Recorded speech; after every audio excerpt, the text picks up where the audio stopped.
Salut les gars, aujourd'hui on va refaire le match-up Stark contre Lannister. Pourquoi ? Parce que je trouve que les Lannister ont été quand même un petit peu augmentés ces derniers temps.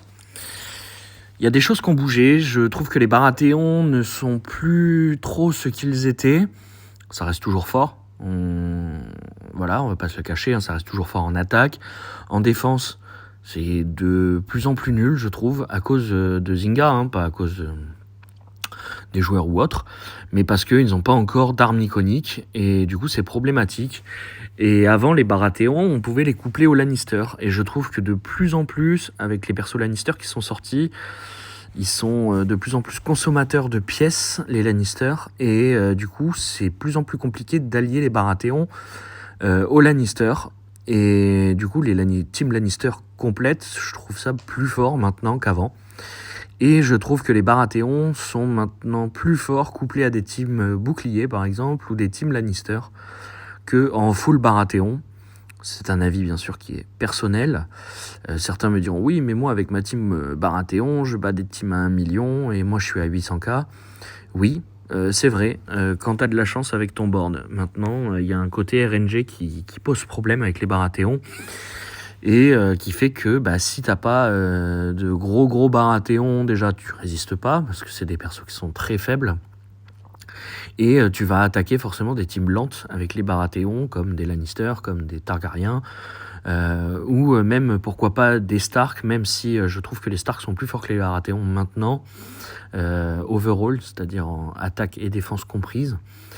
Voilà, donc c'est de plus en plus compliqué cette méta pour les Baratheons et pour les Lannister qui sont un peu différents. Donc je veux retester, ça fait longtemps que je n'ai pas attaqué une team full Lannister comme ça. Avec mes Stark en tout cas, parce que oui, j'en ai attaqué, mais avec ma team bouclier, qui est vraiment en vogue maintenant, et en fait c'est ma team la plus forte maintenant, ma team bouclier. Alors je la change un petit peu suivant les match-ups, tout ça, mais voilà. Donc on va voir ce que ça donne. Est-ce qu'il y a toujours pas photo, on va dire, ou est-ce que... Alors voilà, ça c'est le gros défaut des teams Lannister contre les Stark, c'est que Meryn a la provocation, donc moi j'en profite, Jon Snow, boum, t'as 5 marques. Voilà, ça c'est un gros défaut, et c'est ce qui fait que souvent les Lannister perdent contre les Stark à cause de ça.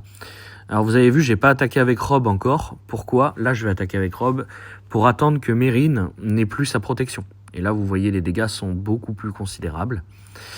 Voilà, en plus il est choc pendant 2 tours, parce que c'est ce que fait Robb, mais également pour pas qu'il puisse faire son attaque, puisque j'ai baissé son endurance, et là vous voyez, je vais le terminer. Voilà. Donc Meryn ne sert à rien quand on fait ça. Du coup, on va dire que... Enfin, c'est pas que Meryn ne sert à rien, c'est qu'on counter ce que fait Meryn. Donc là, je vais... là, vous voyez, mes compétences sont pas tout à fait augmentées. Je m'en fiche d'être pacifié. Donc, je vais aller mettre des marques sur Tyrion. Voilà, je vais en profiter. J'ai pris une pacification sur Ned, normalement. Si elle a bien fonctionné. J'ai pas l'impression, peut-être qu'elle est cachée dans ses... Non, en tout cas, le personnage brille. Donc, normalement, il devrait être pacifié. Ça, c'est aussi quelque chose qui, je trouve, chez Tyrion, qui est dommage, parce que c'est un perso qui est très fort. J'ai toujours apprécié Tyrion, mais sa compétence de pacification ne fonctionne pas à chaque fois. Et donc voilà, là je me sépare du coup de Tyrion, qui est le seul qui met de réels dégâts avec la montagne en face, sachant que maintenant c'est un peu terminé. Alors je vais essayer de geler la montagne pour pouvoir le one-shot avec Robb. Il n'est pas gelé, tant pis. On va aller one-shot le limier s'il meurt. Oui, il meurt. Donc voilà, donc oui. Je vous confirme du coup que les Lannister c'est toujours pas très très fort contre les Stark du coup. Voilà. Là je vais keep Ned parce que j'ai bientôt Robb, même si j'ai pas de... Voilà, bon, j'ai le rouge qui arrive. Hop. On va envoyer sur Robb, ensuite sur Cersei, et on la termine avec Jon Snow. Voilà, je vous souhaite une bonne journée à tous, et à bientôt.